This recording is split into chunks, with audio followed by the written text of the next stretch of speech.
Reanudamos la audiencia.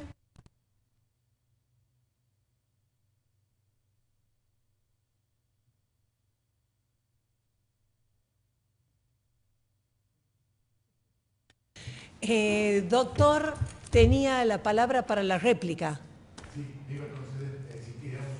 Sí, doctor, entonces le doy la palabra para la réplica. Bien. Las partes se están escuchando bien, señor Aguilera, ¿usted escucha? Buen día, su señoría. Doctor Toranzo, no lo escucho. No lo escucho. ¿Estará prendido el...? ¿Ahora me escucha? Ahí está, ahí se escucha bien. Gracias. Bien, señora Ríos, ¿logra escuchar al fiscal?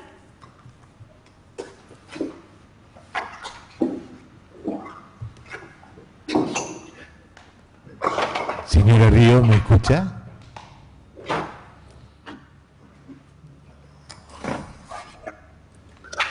No sé si el doctor Patti me escucha y la doctora Bernier me escucha. Sí, el doctor Patti sí, la doctora Bernier. Sí, hola, buenos días. Sí, Buen día. Faltaría verificar entonces que esté escuchando la señora Ríos. Por lo que me había comentado, muy buenos días a todas las partes, Buen día, Presidente, doctor. perdón. Por lo que me había comentado la señora Ríos, estaba desde su casa con el teléfono de ella y tenía poca señal, pero aquí le mando un mensaje para ver si escucha bien. Bueno, verifiquemos. Si el doctor Patti consiente que no esté presente, esta fiscalía no tiene inconveniente. Sí, no habría problema de mi parte, simplemente quiero cerciorarme que escuche bien, tal vez.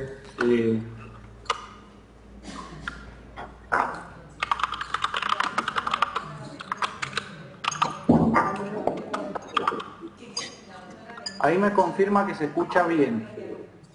Bien. Por favor, les pido al doctor Patti y a la doctora Bernier que apaguen, ahí está, que apaguen el... Gracias. Bueno, ahora sí entonces, doctor. Sí, bueno, señora Presidenta, buen día a los tribunales, buen día a todas las partes, buen día a los causantes. En principio, esta Fiscalía va a hacer réplica solamente de la parte novedosa de los alegatos concretamente planteados por las defensas, en razón de que la evaluación probatoria ya fue conformada en el contradictorio, tanto en la acusación como en la defensa, sobre la interpretación y validez de la prueba. Consecuentemente, voy a tratar de plantear esta contrarréplica en 3 puntos básicos que desarrolló justamente la contestación de la defensa. Uno, la nulidad del acta de procedimiento. Justamente en esa nulidad plantearon 2 situaciones. Por un lado, la defensa solicitó la nulidad total del acta de procedimiento y con posterioridad plantearon de que tendría la tacha respecto de las manifestaciones de la señora Ríos. El segundo punto, planteado concretamente ya por la defensa de la señora Ríos, estuvo dado justamente a un planteo de atipicidad, atipicidad por comprensión de la conducta dentro de la norma jurídica y atipicidad por ausencia de dolo. Y el tercer planteo concretamente está dado respecto a la propuesta de una figura distinta de la planteada por este Ministerio Público que constituye el orden de la tentativa. Iniciando por el planteo justamente central, o en el que ambas defensas habrían acordado, o por lo menos planteado en principios generales de manera similar, que es la nulidad. Lo primero que quiero plantear es justamente que esta es una reedición de planteos que concretamente ya se han hecho ante otros jueces que han intervenido en el legajo. Se hizo inicialmente ante el juez de garantía, oportunamente se hizo ante el juez de control de acusación. En ambos planteos y con la situación convocada en el día de hoy, el argumento es similar, no tiene mayor variación, si bien puede en las nulidades absolutas puede no haber un principio de preclusión respecto del tratamiento. Lo cierto es que se espera que la reformulación vaya superando concretamente las resoluciones del magistrado anterior, que no fueron ni siquiera motivo de revisión. Es decir, que la argumentación por parte del magistrado interviniente fue aceptado por la defensa, no tuvo orden de revisión sobre este aspecto, sobre estas excepciones, y hoy replanteamos con la misma argumentación buscando concretamente un nuevo criterio a los fines de establecer una validez de la situación.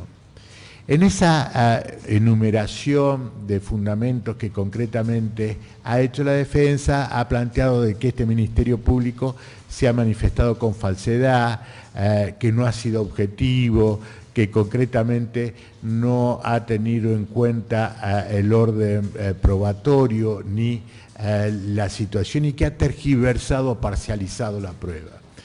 Lo primero que quiero plantear es que el primer fundamento esencial de la nulidad, ya una vez superada esta reedición y si en caso de que vuestra señoría entienda de que debemos nuevamente analizarla, es la espontaneidad. Es decir, lo primero que se fundó es si existía espontaneidad conforme a los dichos de la señora Ríos. Y para eso lo que se hizo es alterar las circunstancias, no solo fácticas de cómo sucedieron en un orden de una fundamentación virtual o por lo menos aparente, sino que también se alteró el orden del tiempo, es decir, no solo se alteraron las circunstancias para fundamentar fácticas que hacen al modo y a las circunstancias y cómo hicieron la situación, sino que deliberadamente la defensa ha omitido cuando los sucesos tenían una situación de tiempo. Y me voy a remitir primero a esa situación para después desmenuzar los otros planteos que estaba realizando. El doctor Patti se preguntó si este procedimiento se hizo respetando todas las garantías constitucionales. Esta Fiscalía está convencida de que sí, que se ha respetado todas las garantías constitucionales según los momentos en los que fueron sucediendo. El acta de procedimiento da cuenta de tres momentos. El primer momento es cuando empieza el procedimiento y manifiesta el acta de procedimiento, si bien ya las actas no tienen el valor probatorio que tenían en el Código Mixto, sino que esto se debe reconstruir en la audiencia por medio de los testigos, pero a los fines de establecer un hilo de acción conforme lo planteara la defensa. El primer momento es cuando Ríos manifiesta por qué está ahí. Esta encomienda no es mía, me mandaron a buscarla, es de propiedad del Rengo Aguilera, estoy amenazada, concretamente yo la tengo que llevar luego a un lugar. Esto, que en una de las defensas se llegó a decir que nosotros inventamos que la señora Recabarren dijo eso, expresamente dice la señora Recabarren que ella dijo que era del Rengo Aguilera. Expresamente dice de que el teléfono sonaba y sonaba y ella le decía de que era de su expareja porque concretamente estaba vinculado a la encomienda que debía hacer. Expresamente la señora Recabarren dice de que se le hizo conocer los derechos. Pero me voy a remitir solamente al orden fáctico y después a los derechos constitucionales. A partir de allí, y así lo dice el acta, lo que se hace es poner en conocimiento del Ministerio Público de lo expresado por la señora Ríos. El segundo momento, ¿Cómo se pone en conocimiento? Y así lo dice el acta, y así se dejó constancia, y así lo dijeron los testigos del procedimiento. Se habló con el auxiliar fiscal, se lo puso en conocimiento. Mire, señor auxiliar fiscal, acá la señora Río expresó estas circunstancias. Y allí viene el tercer momento. ¿Qué es lo que se planteó ante eso que había sido manifestado espontáneamente? La espontaneidad no se mide, no es que si uno pudiese seguir paso en la espontaneidad. Ante el hecho, la señora Río lo que empezó es hablar concretamente cómo pueden hacer un paso antes, un paso después los gendarmes. Justamente eso perdería la espontaneidad, es decir, no, mire, vamos a seguir los pasos. La mujer manifestó sobre esa situación y así lo dijeron los testigos. Y el tercer paso fue incorporarla a la señora Río a lo que se llama el Instituto del Imputado Colaborador. A partir de allí, tanto la jurisprudencia fijada en Cabral, Minaglia y los fallos de Yambay, y todos plantean de que la espontaneidad desaparece en una situación de que se demuestre coacción. Por lo menos que se denuncie coacción o que haya un contexto. Lo que dice justamente Minaglia dice, mire, no podemos correr el riesgo. Si hay duda de dónde se produjo esas declaraciones, debemos estar a que posiblemente haya un riesgo de coacción. Y establecen pautas de coacción. Dice, verificar si es que fue sometida a premios por el orden médico, en este caso no hay. Verificar si se ha hecho a solas con parte del personal preventor, porque en el caso Minaglia iban en el auto ya el detenido con la fuerza de seguridad y supuestamente la fuerza de seguridad en el auto le contó. Tampoco sucedió acá nunca. La señora Río estuvo sola, siempre estuvo en presencia de los testigos. Tampoco hay denuncia de ella de que haya sido coaccionada, ni que haya sido determinada en esa situación. Pero, volviendo al tercer momento, se la tenía que incorporar al imputado colaborador. ¿Cuáles son los pasos que rige la ley? Los pasos que dice la ley, y es lo que el auxiliar fiscal instruyó a Gendarmería, es que se le haga conocer cuál es el articulado y se le explique cuáles son la información que puede dar. Si está comprometido otro sujeto, que tiene que tener una jerarquía igual o superior, que se pueda secuestrar concretamente estupefaciente. Eso dice la ley, ese es el derecho que ella tiene de que se le haga conocer concretamente esa situación de qué es lo que se requiere para ser imputado colaborador. Pero todos dijeron, y le dijo que diga la verdad, como si fuese un orden de coacción. Es un derecho, es un derecho. Yo a veces entiendo el esfuerzo de la defensa, pero debemos plantearnos, ¿saben por qué es un derecho? Porque no es como dice el doctor Patti, ya de por sí no es como dice el doctor Patti. El doctor Patti llegó a decir que el derecho constitucional de cada uno de los causantes es que tiene derecho a mentir. Eso no surge en ningún lugar del código. Tiene derecho a guardar silencio.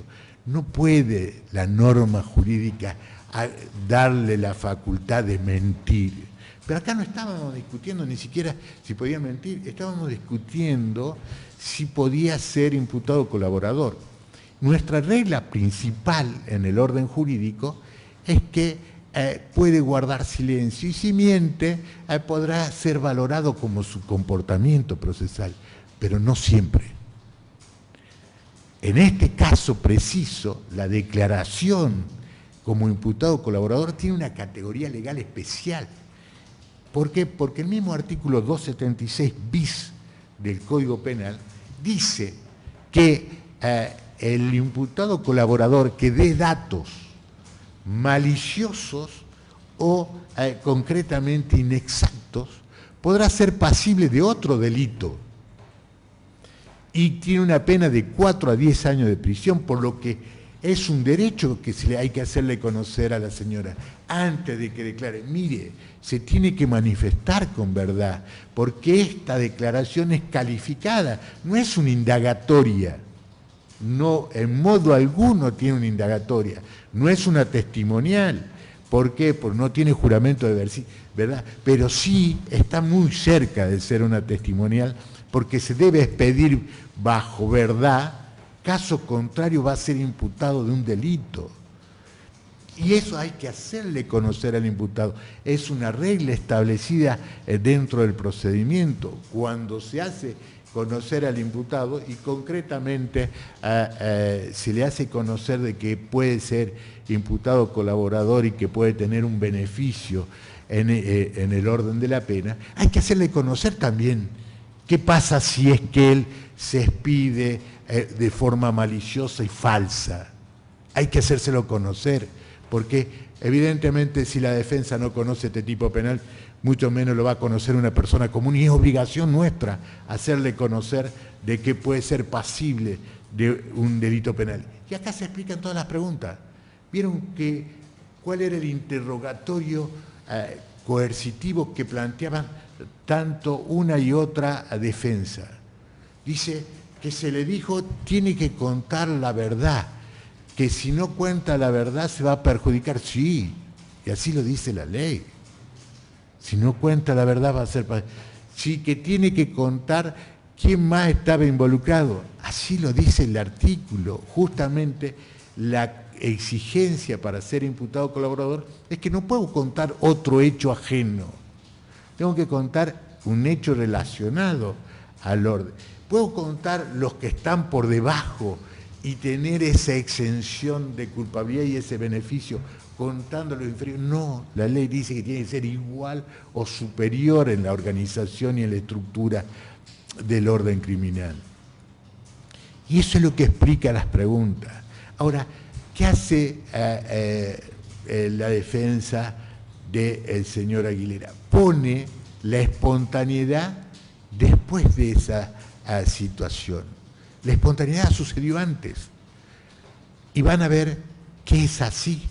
Porque inmediatamente el derecho siguiente y un recaudo siguiente para ser imputado colaborador es que eso no se puede hacer entre el Ministerio Público y el imputado, sino tiene el consentimiento de la defensa. Y ahí se le hace saber, señora, usted puede nombrar un abogado defensor particular o un defensor oficial. Y ella dice, a pesar de que el doctor Patti dice que nosotros tendríamos que haberla obligado a tener un defensor oficial, no tenemos por qué obligar, es su derecho. Ella dice, yo tengo un abogado que es amigo. Para la doctora Bernier, llega el absurdo de decir, no era abogado porque lo trató de gordo, era un amigo. ¿No se puede tener amigo abogado? ¿O los abogados no tienen amigos? El hecho de que lo haya tratado de gordo hay que excluirlo como asesor jurídico. Evidentemente que lo haya tratado de gordo cuando empezó, da cuenta de que tenía una intimidad, una confianza, estaba recurriendo a alguien de su ámbito. Y acá viene la tergiversación deliberada de la defensa, y justificable en la defensa de Aguilera, pero no justificable en la defensa de Ríos. Ese momento en que ella decide ser imputado colaborador hace de que todo su aporte posterior sea en un incidente separado a este. Se abre un incidente separado. En ese incidente existe una guía, es decir, una guía de tarea, y ese incidente queda registrado en hora, tiempo, lugar y lo que se produjo. Y dijeron, el asesoramiento fue solamente por teléfono de una persona que ni siquiera conocía la causa. Mentira. En ese incidente yo no puedo, por prohibición legal, contar ¿Qué declaró después? Porque esa declaración es posterior, no tiene nada que ver con la espontaneidad. La señora Ríos además declaró, precisó, profundizó otra declaración, que no la podemos traer a juicio y oportunamente le voy a contar por qué. Pero en ese plan de situaciones está registrado de que se habló con el abogado Gobillo, o como se quiera, es con W, entonces la doctora Benier le dice Gobillo, nosotros le decimos Gubillo porque es W, es más, está deletreado su apellido. Se habló en 2 oportunidades con él. Pero no es una expresión que nosotros digamos, se habló en 2 oportunidades y lo registramos. Está grabado. Está grabado, está subido al legajo, lo conoce el doctor Patti, que se le informó, que se le dijo, para que él pudiese hablar con su clienta y pudiese asesorar qué elementos se tenía. Con posterioridad a eso también hay una grabación del doctor Gobillo diciendo de que él asentía que era un momento útil para hacer la declaración. También lo sabe el doctor Patti. Hay una declaración de la señora Ríos con el auxiliar fiscal contando y profundizando esa situación. También lo sabe el señor Patti, porque está grabada. La pidió, está registrado en el legajo. Yo no puedo hablar del contenido, pero una vez que la defensa tergiversó los hechos, tergiversó las constancias, tergiversó el legajo, tengo que por lo menos plantear qué es lo que sucedió. Esa declaración, y si alguna prueba cabe o necesita el tribunal, esa declaración motivó un pedido de audiencia en el se ve el legajo, pedido de audiencia de homologación del acuerdo. La señora Ríos hasta ese momento había tenido sucesivas defensas. Quien se presenta ante esa audiencia y dice no vamos a consentir la audiencia es el doctor Patti. Conocido, interiorizado de todo lo que había en ese incidente, dice no vamos a homologar. Resultaba extraño que la defensa de un imputado renunciara a un beneficio. Bueno, él entendía que la defensa no debía ir por el resultado de lo manifestado, sino porque consideraba de que concretamente había violaciones de garantía sobre la espontaneidad, sobre la declaración anterior, no sobre esta declaración. Pero si cabe alguna duda, cuando declaró la señora Ríos acá, la señora Ríos dijo, sí, después de hablar con el abogado, hablé con una persona, que no me acuerdo el nombre, era justamente el doctor Mirabella. Y es donde se grabó y se puso, y ahí yo le conté, para que vean que esa declaración a la que ellos quieren tornar como insuficiente en el orden del acompañamiento de su defensa, existió y no es motivo de este proceso. Por decisión propiamente de la defensa y la decisión de la señora Ríos. A partir de que se le hace... Y eso se vuelca en el acta. Por eso es que cuando yo digo que es justificable en la defensa de Aguilera, la defensa de Aguilera puede decir, yo nunca vi el legajo del arrepentido. Y es cierto, porque el legajo del arrepentido solamente lo puede acceder el imputado. ¿Y por qué lo menciono que existe? Porque justamente lo hizo la defensa. Hizo durante todo el proceso preguntas sobre eso. Mencionó sobre el tema de que la señora Ríos es arrepentida. Y a esa declaración fueron a analizarla. Cuando esa declaración no se planteó. Por eso es que seguimos con la espontaneidad de lo que dijo al principio. Todo lo que fue el abogado defensor, las preguntas donde se le dijo a quién debía decirlo, supuestamente. Todo eso que hicieron en un halo de inducción, vino acá la señora Ríos y dijo, miren, yo fui la que decidí, llegado el caso, si le creemos a la señora Ríos, como ellos manifiesta, yo fui la que decidí decirle a Aguilera. ¿Por qué? Porque como ella estaba preso, hace poco había tenido un inconveniente, pensé que no le iba a afectar muy mucho. algún momento dijo que los gendarmes lo indujeron, que la coaccionaron, denunció, no, dijo que estaba en shock, y sí, estaba en shock, pero los gendarmes no saben sacar de shock a la gente. Los gendarmes lo que tienen que hacer es cumplir a rajatabla las exigencias que establece la norma. Y así lo hicieron. Fueron respetuosos y fueron marcando cada uno de los hechos direccionados por la unidad fiscal. Por eso es que si yo traigo la espontaneidad y la pongo después de la conversación del doctor Gubillo, es falso, es irreal, es ilógico, porque no sucedieron los hechos así. Por eso es que alterar no solo lo que se dice, sino en el tiempo en el que se dice, posiblemente permita hacer esta fundamentación aparente de una supuesta violación a las garantías constitucionales. Pero si vamos al orden fáctico, al orden de la circunstancia, la espontaneidad, los testigos y Recabarren fue contundente y que le habían dicho los derechos. No solo eso, lo quieren a Fayad, le preguntan tantas veces, dice, pero ¿conocieron los derechos? Le hicieron, sí, le dijeron que tenía derecho a permanecer callada. Expresamente lo dice Fayad. Después construyen una situación que dice, no sabe si le dijeron o no. ¿Por qué? Porque le preguntan, ¿usted escuchó decir que todo lo que ella diga puede ser utilizado en su contra? Y la mujer dice, no me acuerdo si dijo eso. Si le hubiesen preguntado, ¿usted se acordaría?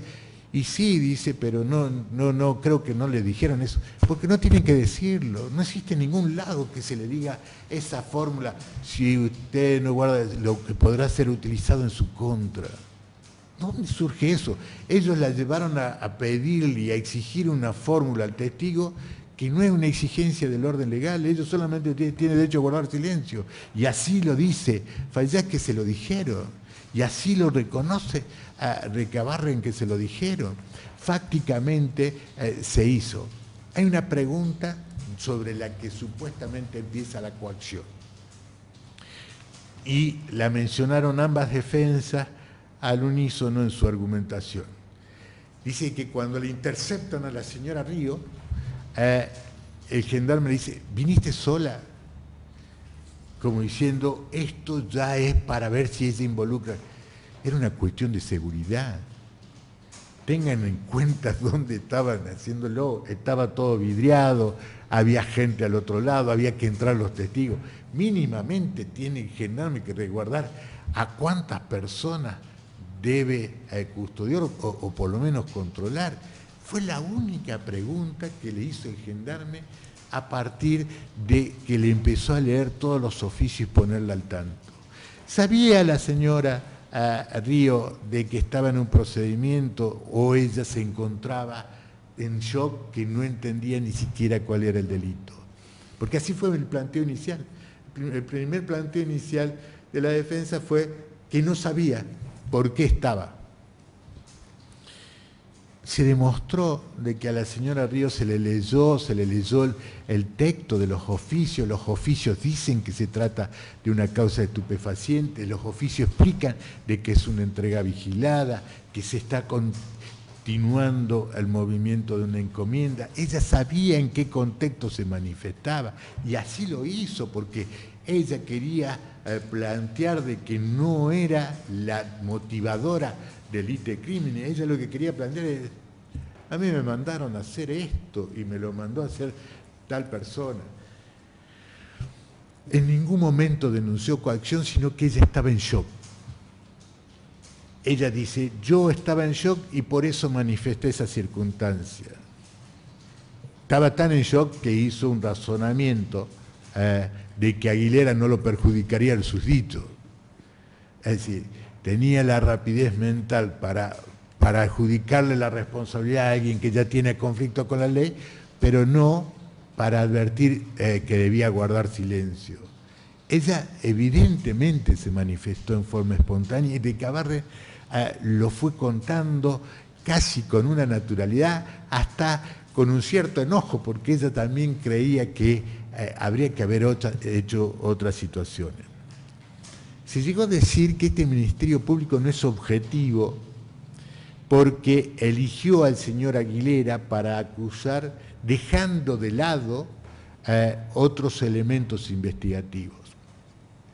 Entre esos mencionaron a tal Brenda o el número de contacto que tendrían Ríos con la señora, con Aguilera como tercero, y así también el número de contacto común que tiene Ochoa y Ríos, que no se investigó. Justamente se está investigando. Eso es lo que hace el legajo del aporte del imputado colaborador. ¿Por qué se frustró esa investigación y se profundizó? Por decisión de la defensa. Hoy, si ellos no querían que se investigue, no pueden trasladarle esa responsabilidad. No obstante, lo deben hacer. ¿Y por qué Jal no lo sabe? Porque el que vino acá dijo, Jal, yo pedí los números, porque Jal es un analista del resultado de los teléfonos. Él no es el investigador de la causa. A él lo que le hacen es transferirle todo el producido y el extraído del orden telefónico para que él haga una evaluación conforme las circunstancias de las causas. Pero él no investiga. Es más, él menciona ahí, dice, yo no sé si lo habrán hecho, yo les mencioné de que habría que seguir haciendo el entrecruzamiento.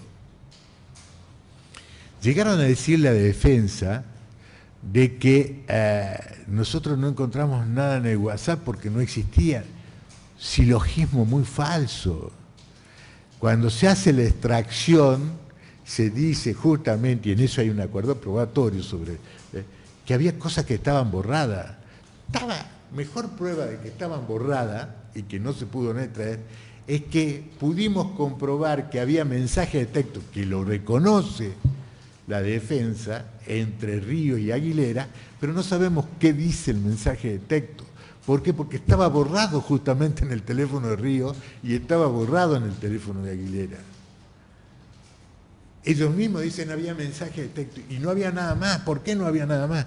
Porque ellos lo habían borrado. Y hubo una imposibilidad técnica para establecer esa situación. Y terminaron en una conclusión diciendo que esto es cultura de los gendarmes. Hay una cultura de los gendarmes de muchas cosas que dicen no ponerla en el acta. Opinable, puede sostener. Pero ¿sabe cuál es la consecuencia que dice el doctor Patti de ese silogismo falso? Dice, entonces también de ahí se puede deducir que hay cosas que ponen en el acta que no son falsas. ¿En función de qué se puede llegar a hacer esa reformulación de que han puesto cosas porque no dejan de poner? Es totalmente terrible sobre la situación en la que hablan del orden de la coacción. Yo le decía, los falsos jurisprudenciales requieren mínimamente para establecer ese contexto, que ese contexto tenga, aunque sea un riesgo, de haber sido con motivo de coacción. La situación, mírense el contexto, cómo les cuesta a la defensa construir un contexto de coacción intelectual. La llevaron a la agrupación séptima, al bar de la agrupación séptima, no en una oficina, no en un galpón del fondo, al bar de la agrupación séptima, donde concurren todos. Y dice, había hasta 10 personas, que creen que hasta 10 personas. Graciosamente 3 son civiles. Los 2 testigos, Río, y los otros 7 que estaban justamente en esa motivación. Cuando la señora Riquebarren dice concretamente, y los chicos le dijeron que diga la verdad porque ellos lo toman como si eso fuese una coacción intelectual. Yo les dije, es parte de la obligación legal que requiere este imputado colaborador. Construyen de que esta declaración resulta insuficiente para el señor Aguilera, parcializando los datos. Yo, cuando hicimos la acusación, dijimos de que no era un elemento único, sino que ese elemento único jugado y entrelazado con todo el contexto y con todas las otras medidas probatorias dan cuenta de la situación. Los gendarmes no sabían ni siquiera que era pareja de Aguilera. Es una información aportada por ellos. Los gendarmes no sabían ni la existencia de Quiroga. Vinieron acá y le preguntaron si lo habían investigado a Quiroga. No la conocíamos. ¿Cómo llegan a Quiroga? Por aporte de Río. ¿Cómo llegan a que Quiroga diga, sí, yo fui comprometida para recibir esta encomienda? Solamente puede ser por aporte de Río. ¿Cómo sabían los gendarmes de que Aguilera tenía vinculado a Quiroga en su orden del celular? Resulta imposible sostener concretamente un orden de coacción cuando toda la información evidentemente partió del orden de la causante Río. Se llega al extremo, y en esto sí voy a hacer un párrafo porque considero que es muy riesgoso tirar una situación dudosa sobre una causa que se sigue en Mendoza y hacerla cargo a esta causa. Se dijo que la señora Río, indicando su categoría, porque es como yo decía, de mujer a mujer, se dijo de que la señora Río había declarado en una causa muy pesada. Esa causa muy pesada había producido la muerte de un secretario de un juez que hoy está acusado por cohecho. Y se dijo de que ella había estado el día anterior con esta persona que había muerto y que no se investigó nada. En esta causa se va a investigar eso. Esto es responsabilidad en donde declaró justamente qué hizo este Ministerio Público. Facilitó cuando pidieron autorización si la señora Río podía ir a declarar y por supuesto se facilitó la información que ellos requerían para el orden investigativo. Pero eso se investiga en Mendoza. ¿Cómo puede ser carga de no investigar en esta causa una muerte en Mendoza de una vinculación judicial en donde la señora Ríos estuvo el día anterior a la recepción de la encomienda? Ahora, graciosamente, por haber estado el día anterior, le bastó a la defensa para hacerla sospechar al señor Ríos. Ahora, cuando nosotros decimos que Aguilera le dio instrucciones, le mandó mensaje, le dio el lugar donde debía hacerlo, tenía contrato con Quiroga, estaba vinculada telefónicamente, eso no hay prueba, no es objetivo. No solo es objetivo, sino es subjetivo. Carvajal contó de la interrelación que había y de la situación de ese orden. ¿Hubo alguna justificación de eso? Ninguna. Quedó solamente la evaluación de Carvajal. Cuando a Carvajal nosotros lo queremos resaltar porque dijo que tal teléfono no se pidió, es la grande. Pero cuando Carvajal le dice de que había interconexión, que había vinculación directa, que había vinculación vía tercero, eso no se valora. Por eso es que yo digo, se sostiene y se fundamenta esta nulidad en función de una valoración parcial y hasta fragmentada de la prueba circunstancial. Se puede interpretar diferente, se puede creer que el testigo quiso decir eso y cada uno podrá tener, pero lo que no se puede negar es lo que dijo. No se puede negar de que la señora Recabarren dijo que escuchó decir a Río que eso era del Rengo Aguilera. No se puede, le podrán después decir que capaz que estaba imbuida por la... Todos dijeron conocer al Rengo Aguilera, pero a partir de el conocimiento que pone en la situación a la señora Ríos. La señora Ríos desiste con su defensa, con su abogado defensor, desiste de este imputado colaborador, donde se llevaba adelante la investigación respecto de otros involucrados en el hecho. No obstante, esta investigación no es que se haya dejado de lado, justamente los tiempos procesales que nos llevan a estar en este sistema acusatorio, se hace una evaluación de la prueba que tengo para ir a juicio y con eso voy a juicio sin perjuicio de continuar el orden investigativo. Para eso se hizo este sistema, para que no se muera concretamente en el orden de un orden inicial de imputación, sino que se pueda adelantar, se pueda jerarquizar la acusación, se pueda establecer una mayor situación. Por todo ello, entiendo de que por más que ha hecho un gran esfuerzo la defensa, no se ha mostrado ningún momento de coacción, no se ha tachado de ninguna circunstancia de que no se vea que es espontáneo lo que manifestó la señora Ríos, y además prueba de ello es que alteraron el momento de la espontaneidad. Si ustedes ven en el acta que ellos pretenden seguir y tachar según los mismos términos, primero está la espontaneidad, dicen que comunican al fiscal, al auxiliar fiscal de lo que dijo, y a partir de allí se inicia un proceso propio y conforme a las exigencias de someter a imputado colaborador.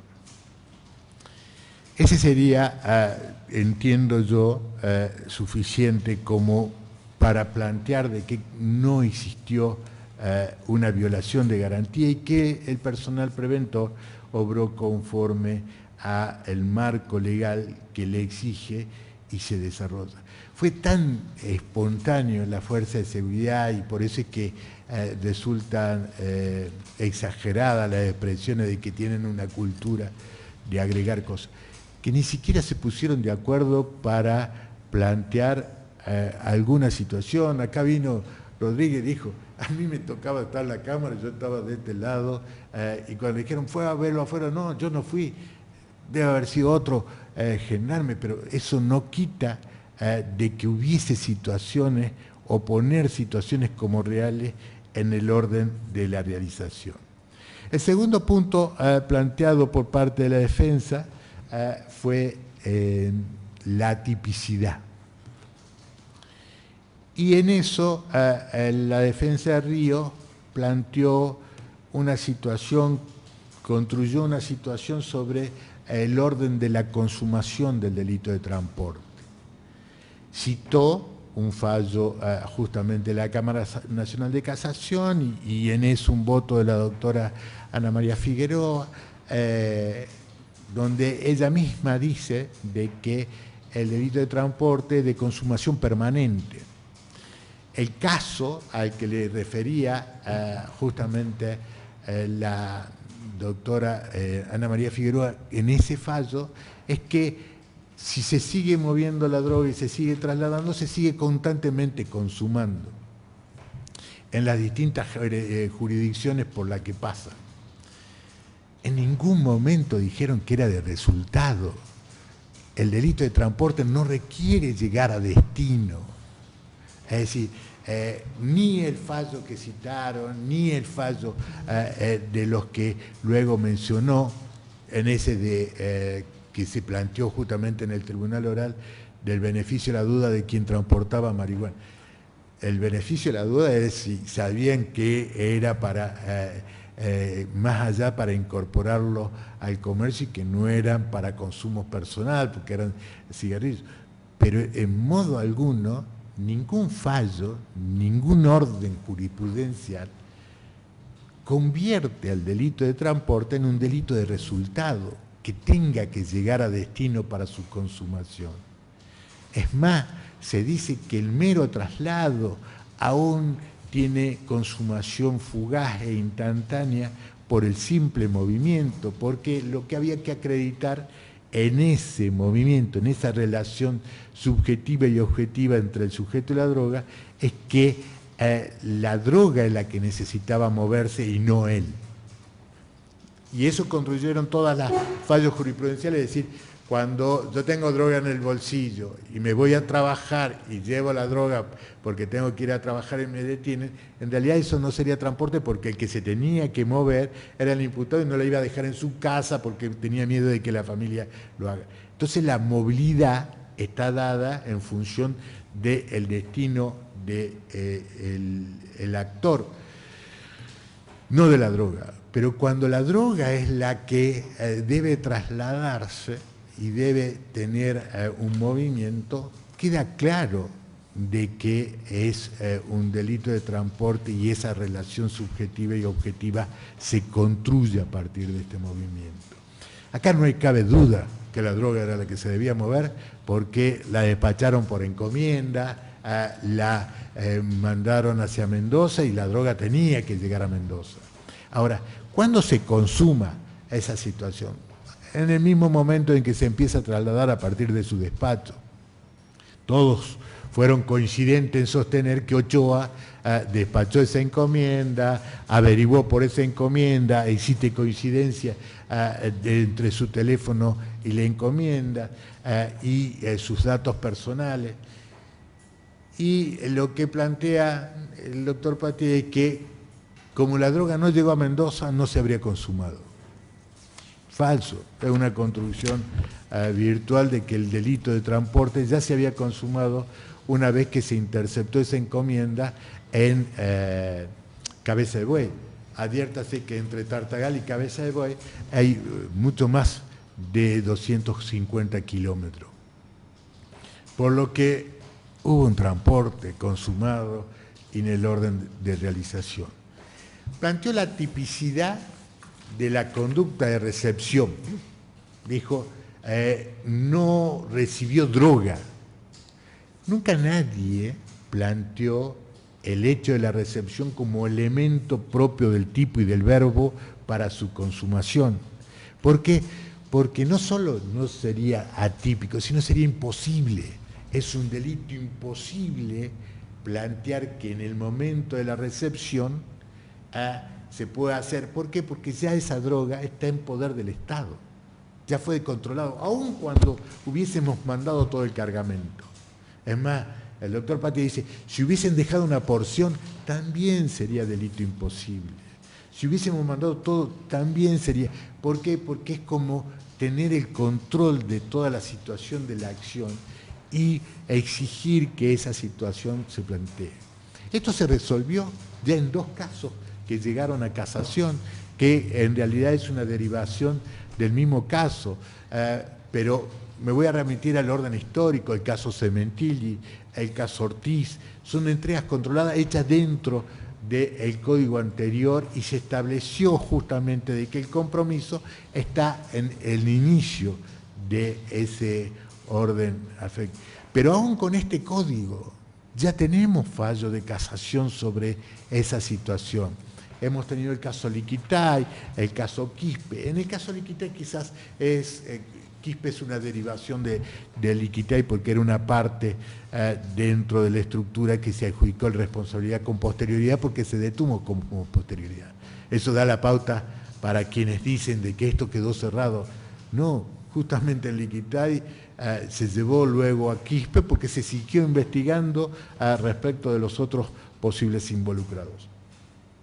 Pero a lo que iba en el caso de Liquitay, se presentó un sujeto que ni siquiera, había 4 que estaban involucrados, 3, uno había dado el nombre, el otro había pedido el documento, el tercero era el que dirigía, mandaba y recibía, pero el cuarto había llegado concretamente en acompañamiento a esta situación y lo que se demostró en esa causa es que tenía un compromiso con ese viaje y el que no se pudo establecer. ¿Qué dijo casación? En ese caso, aún existiendo una tentativa de delito imposible, porque no podía ser consumado, correspondía a que sea punible por el orden del riesgo creado y concretamente por la afección al bien jurídico protegido. Y se tomó como que no era un momento de consumación y retiro, sino cuántas voluntades concurría a la acción de transporte una vez detectada en su intervención. Acá no se le achaca a Río haber ido concretamente a retirar, sino haber colaborado en ese inicio de la conducta y del verbo establecido entre Tartagal y Cabeza de Buey. Hubo un aporte, Ochoa sabía que quien le iba a recibir era Río, porque si no, no pone su nombre, no pone su documento, no la identifica de manera clara. Había un orden fáctico de vinculación. Sí, Río fue a recibirla porque sabía que ya había llegado la encomienda, alguien le avisó. Eso es innegable sobre la orden de situación. ¿El aporte brindado era suficiente? Sí, tan es así que miren lo que fue de rico la testimonial de Recabarren, que nos contó de que esta firma, en especial esta firma vía cargo, tiene una forma excepcional de recibir encomienda.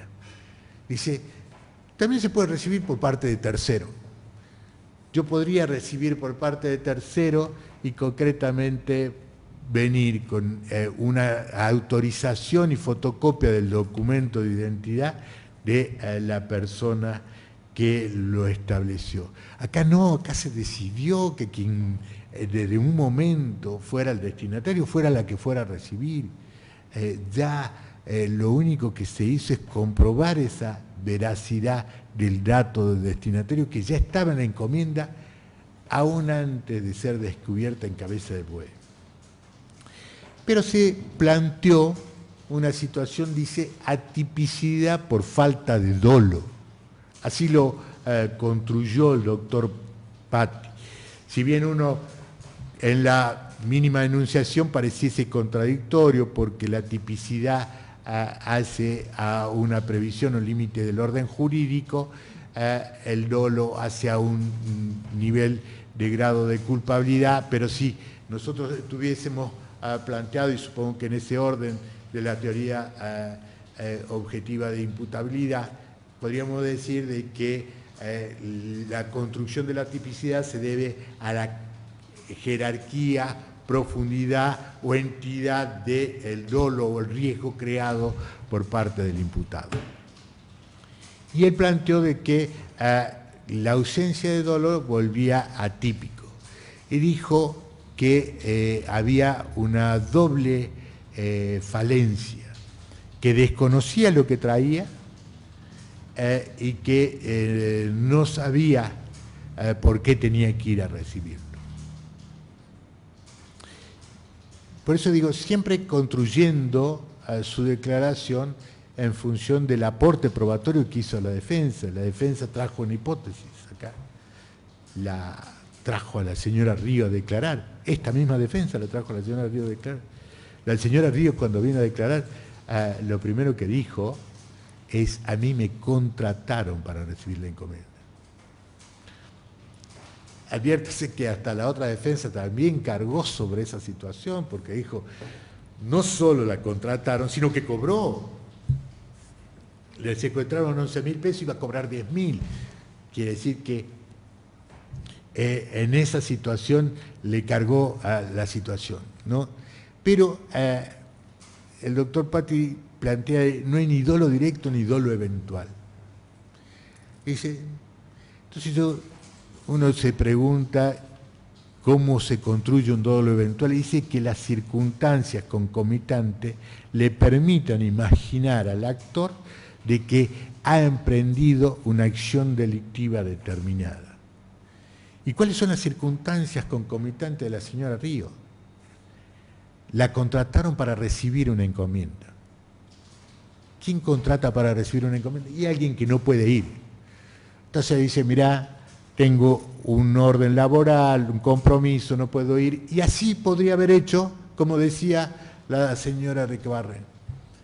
Toma fotocopia de mi documento, yo te autorizo y anda y sacarla. No, pero esto no pasó acá. Esta persona que la contrató no quería figurar como destinataria. Algo para alertarme. Quería que la señora Ríos figure como destinataria y le aporte la información. Ahora, esta encomienda no venía de cualquier lugar, venía de la frontera. Ya la alerta de la señora Ríos y las circunstancias le permitían establecer de que acá había emprendido una acción delictiva. Pero no solo eso, le pagan 10.000 pesos por ir a retirar una encomienda. Aún la persona más ingenua tiene que darse cuenta que lo que va a retirar tiene como costo solamente por el retiro 10.000 pesos. ¿Qué puede ser en esa situación? Y algo valioso, si fuera valioso la fue a retirar él, ¿por qué no la fue a retirar la persona que la contrató? Sí, era porque concretamente se pagaba su compromiso y su aporte a la materia y al iter crimine. Se estaba dando un importe proporcional al compromiso y al riesgo corrido. Por eso es que queda claro de esta situación. Ahora, la señora Ríos lo único que varía de su situación y dice, mire, cuando yo dije que el que me había instruido para hacerlo Aguilera fue un invento mío. En realidad, yo fui, porque eso es la construcción que hizo el doctor Patti, fue engañada a retirar la encomienda. No quiero contar quién me engañó. No quiero. Es más, el doctor Patti resaltó, nunca lo voy a decir quién me engañó. No quiero decir quién es la persona que me contrató. Evidentemente está en un pleno conocimiento de que se establece. Y ahí sí es donde yo constantemente me preguntaba, la señora Ríos tiene la defensa plena de esta situación como para optar entre asumir casi la totalidad de la responsabilidad, descartando al señor Aguilera con esta construcción en donde se pone como orden frustrante de cualquier construcción en el orden del camino. Tiene la total deliberación y libertad para advertir de que renuncia a un beneficio, porque de ser imputado colaborador inicial, hoy asume la responsabilidad del contrato, plantea un dolo eventual y frustra la continuación y la hilación sobre ese orden de camino. Por eso es que entiendo de que el dolo ha quedado debidamente demostrado, lo cual impide determinar como procedente la tipicidad por falta de dolo.